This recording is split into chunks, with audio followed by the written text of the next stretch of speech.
Do you have difficulty feeling your muscles squeeze when you do an exercise? This is something that we talk about a lot here on the Exercises Health Podcast. But what if you feel like you can't do that effectively or consistently?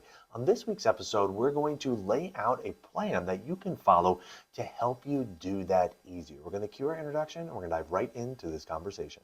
Hey, welcome back, exercisers, to the Exercise is Health Podcast, brought to you by Exercise for Life Studios and Muscle Activation Schaumburg, where we believe that your health is your most valuable asset, and the single best thing that you can do to both boost and protect this asset is exercise. Specifically, exercise is geared towards building the health and function of your muscles. We are your hosts, Charlie and Julie. And today we are exploring an issue that many people experience when they try implementing the advice that we give on this podcast week in and week out. And it revolves around our fourth exercise for life principle, which is to focus on squeezing your muscles while you're doing your exercises, while you're doing resistance training, making sure that you are focused on squeezing your muscles.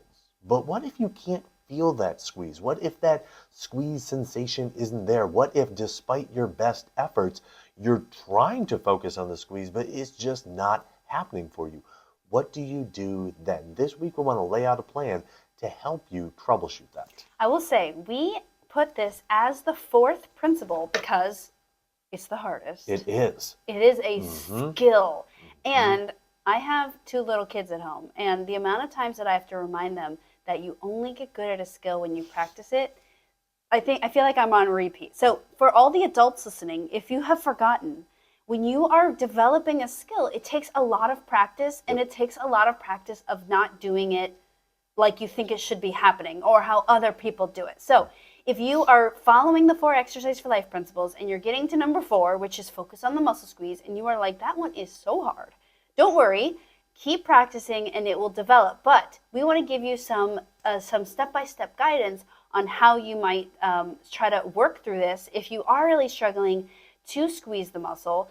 And I think it would be great too to also talk about why it's so important that we do hone in on this skill, because we do know it's a harder one, but it is really potent for changing your health in terms of how you're feeling and functioning in your body. Absolutely. It is the most difficult to implement because of the skill aspect as far as our exercise for life principles. But to be honest with you, like if I had to say only implement one of the principles, it would be this one. Like in my opinion, it's the most important and most impactful, in part because when you do it effectively, it actually makes following the other 3 principles of staying within your symptom-free full range of motion, controlling your moving and non-moving segments, and moving slowly, way, way easier to follow, way, way easier to execute. So if there's one thing that like you really want to hone in on, it is this muscle squeeze. But like you were saying, Julie, it's a skill. And you remember when we used to do those wine tastings?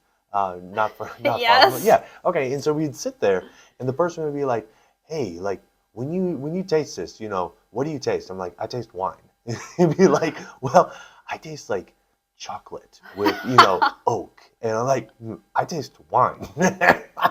And what I realized is, like, after sitting there for enough weeks, you can maybe start to taste all the different things that they're talking about, but it's a skill. So it's not that those flavors weren't there before, but it's just like, my palate wasn't developed enough to, to sense them, okay? And so in a similar way, when you do an exercise and we're like, hey, like really focus on that muscle squeeze, like you should feel, the outside of your hips really firing with this. If you're like, yeah, I just feel, just general fatigue or really nothing at all, it's not that the sensations, or it's not that those muscles aren't working or anything like that, but the awareness of it, much like the awareness of like the different flavors and everything in wine, kind of gets developed with time. The awareness of the different sensations of your body and how to interpret the sensations gets developed with time as well, and that is the skill aspect that we're talking about. So this is really important. It's definitely worth your time to develop from a skill perspective and implement consistently with your exercise, because again, it makes following the other 3 Exercise for Life principles way, way easier. Now, there are a lot of reasons why this number 4 Exercise for Life principle of focusing on the squeeze is really, really hard for you. And we've already kind of talked about the first one, which is you just haven't practiced it. So unless you've come across our material already, it's very unlikely that someone has told you to focus on squeezing the muscle and have it be like the highlight of an exercise. At least I don't know of any exercise people that are talking about that at the intensity that we do. And so the biggest one, and the one that is for every person, is that it's a skill that needs to be practiced. So you might not be able to feel your muscle squeeze because you haven't developed the skill and you haven't practiced it enough. And that's okay, because the cool thing is that skills can be learned. There are other reasons though too. One of which is you've had a surgery or a trauma to an area. So when we get an area smashed into, let's say you fell like on your hip or something, or you had a hip surgery. All those are types of traumas that impact an area. And because there's been a trauma to an area, that can make that area really hard for your brain to like fully connect with. And it can make your body really hard to like fully integrate back into movement. There might be really good reasons, like your trauma, that your body is not fully connecting to this area. Maybe for a time period, we intentionally tried not to connect to it, meaning we let it rest for a really long time, or we tried to stay off of it, or baby it, or whatever it is. But there could have been a trauma in an area, and areas that have had trauma can oftentimes be very difficult to connect with in terms of muscle contraction. Absolutely. And then the third big reason that we see why you may not be feeling the squeeze is you may have muscle inhibition. That's something that we talked about a lot last week on this podcast, but you may have muscles that you're trying to feel squeeze that really at this point in time don't have the capacity to squeeze them in the ways that you are wanting to. It doesn't mean that they won't work at all, but maybe their ability to work has decreased to the point that you're not really able to sense it all that much. And that's okay, because there's something that you can do about it, and that's what we talked about last week, and that is muscle activation techniques. You can get those muscles working better by seeing an MAT practitioner, following the MAT process. And then when you go and use those muscles with your workouts, you're going to have a greater capacity and greater ability to then feel the exercises that you're doing. So that is definitely something that we see a lot with people. But the biggest things that we see across the board as far as like not being able to sense stuff usually is people just don't have the practice of the skill of it. And then there maybe has been some injury or some trauma to the area where you're just maybe for a period of time, like you've been trying to block out, like connecting to the area because it was painful or because you didn't want to sense what was going on there, and trying to relearn how to connect there. Yeah, just to give you some perspective, I remember one of my clients I worked with for a handful of years, and no traumas, just never really exercised in his whole life. And I remember about a year into us working together, he finally was like, "Wait, that's what you mean by muscle squeeze? I just felt my glutes contract. I did not know that that's what that was like." And we had practiced for a whole year. So I just want to give you some perspective on that it might not be just 3 workouts and then you're connected in. It might be a really long time of rehearsing and connecting, depending on what kind of past traumas or issues or injuries that you've had in the past. So keep that in mind. But let's talk about some action steps that you can start with right now to start building your path to really feeling like you can have that mind-muscle connection and focusing on the contraction when you're exercising. The first one is you need to keep resistance training. This is not like a condition where you're like, okay, take a break and do all these corrective exercises until I can feel the proper squeeze. We want you to keep doing your resistance training and follow as many of the Exercise for Life principles that you can. So just as a review, the Exercise for Life principles is number 1, move in your full, pain-free, symptom-free, stretch-free range of motion. Number 2, always be mindful of your moving and non-moving parts. Make sure the parts that are not moving are staying not moving, and make sure the parts that are moving are the only ones moving.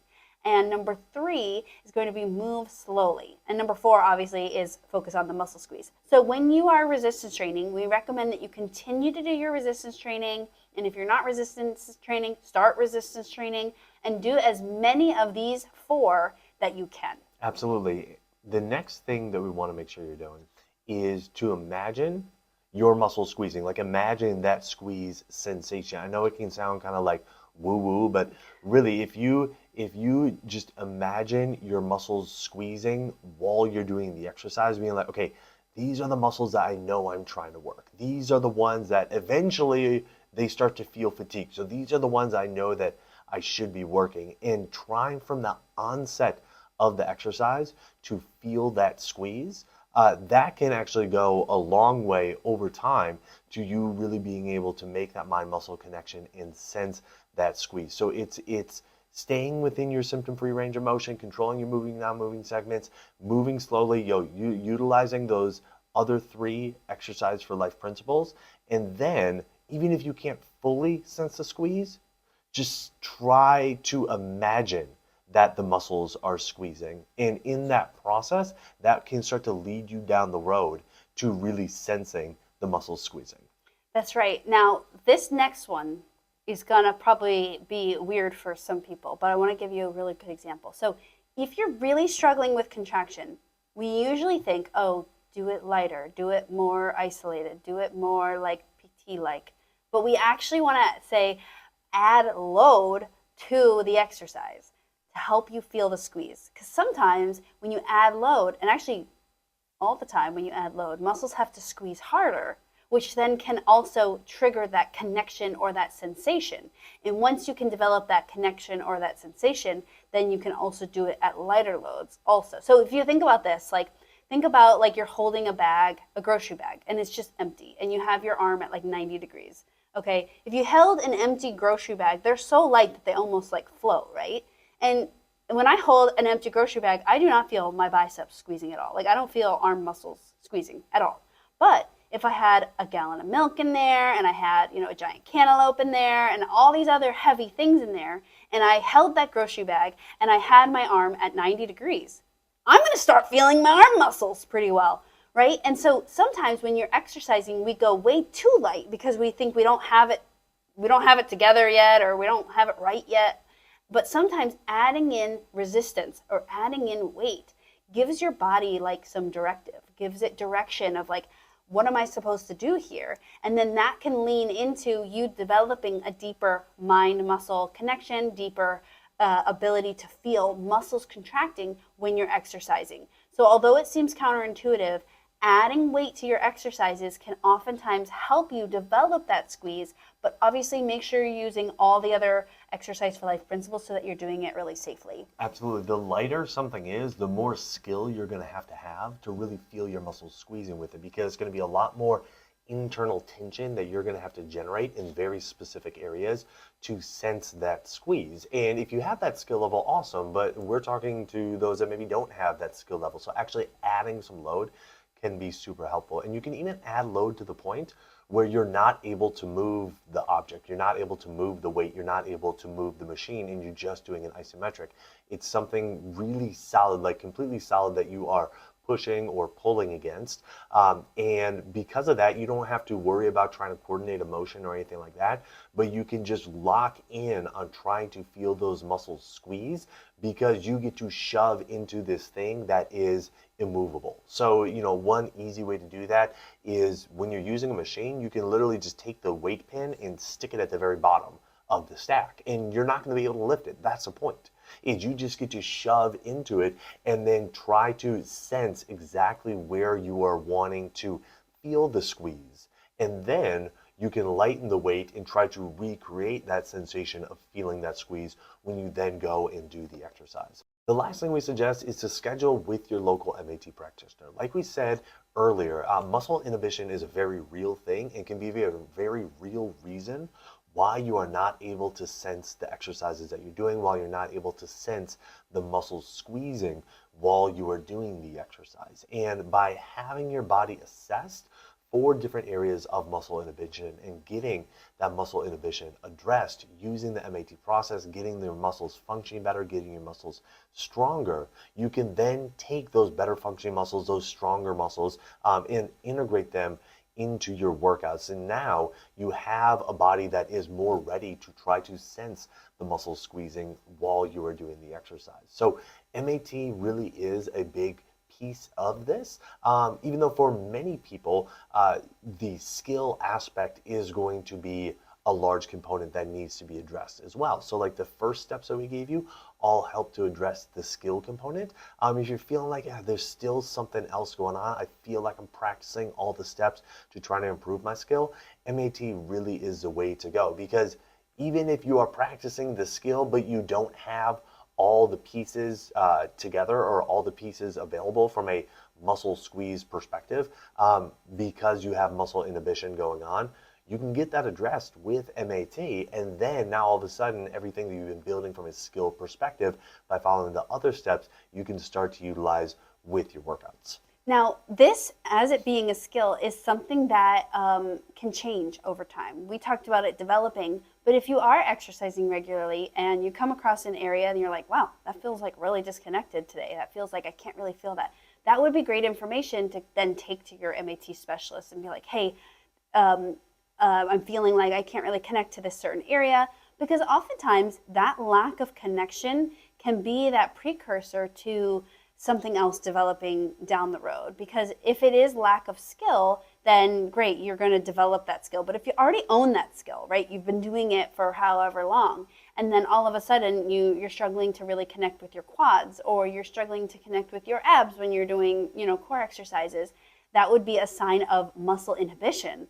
And that's your body kind of shutting that area down, your body inhibiting you from squeezing and connecting to that area. So that's also like, it's one of the best ways to continually take inventory on your body. Like if you're regularly exercising, it should also be like regular check-in time. Like, how's my body doing and functioning? Because we know that your muscles change and change quickly. They change for the better and they can change for the worse, because your body's always trying to negotiate whatever environment it's being put in, work with whatever, illnesses or contagions you have at the time, or work with whatever, overstressed areas that you have at that time also.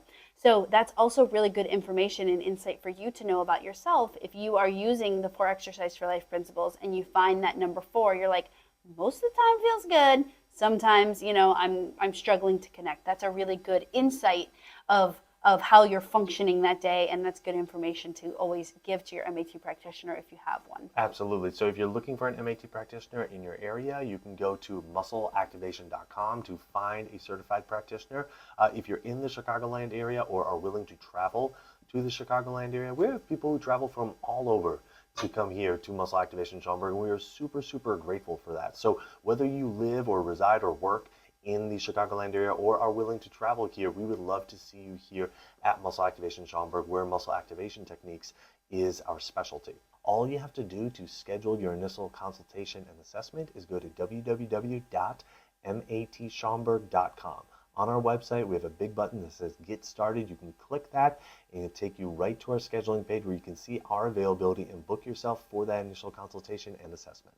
So who do you know that needs to hear this episode? Who do you know that is having difficulty with this 4th Exercise for Life principle of feeling their muscles squeeze when they work out? Maybe they're saying things like, it always kind of just feels weird when I work out. Like I don't ever know whether I'm working the right muscles or anything like that. That's kind of a sign that, hey, they can't really feel their muscles squeezing in the ways that they should be able to while they're doing the exercise. Share this episode with them so they can learn about the steps that they can start taking on their own to help resolve that, and how to go about getting muscle inhibition addressed with muscle activation techniques if that is something they are experiencing as well. And while you're online, head on over to Apple Podcasts, Spotify, or wherever you listen to us and leave us a rating and review. Not only does it help people find our podcast when they're looking for information on exercise, it also helps people find our podcast when they're looking for information on health. So if you found value in this conversation today, let us know by leaving us that 5-star rating and review. Well, thanks so much for tuning in. We always appreciate it. Have a fantastic week, and we'll talk with you all next week. This podcast is for information purposes only. The statements and views on this podcast are not medical advice. This podcast, including Julie and Charlie Gates, disclaim responsibility for any possible adverse effects from the use of information contained herein. Opinions of guests are their own, and this podcast does not endorse or accept responsibility for statements made by guests. This podcast does not make any representations or warranties about guest qualifications or credibility. This podcast may contain paid endorsements or advertisements for products or services. Individuals on this podcast may have a direct or indirect financial interest in products or services referred to herein. If you think you have a medical issue, consult a licensed physician.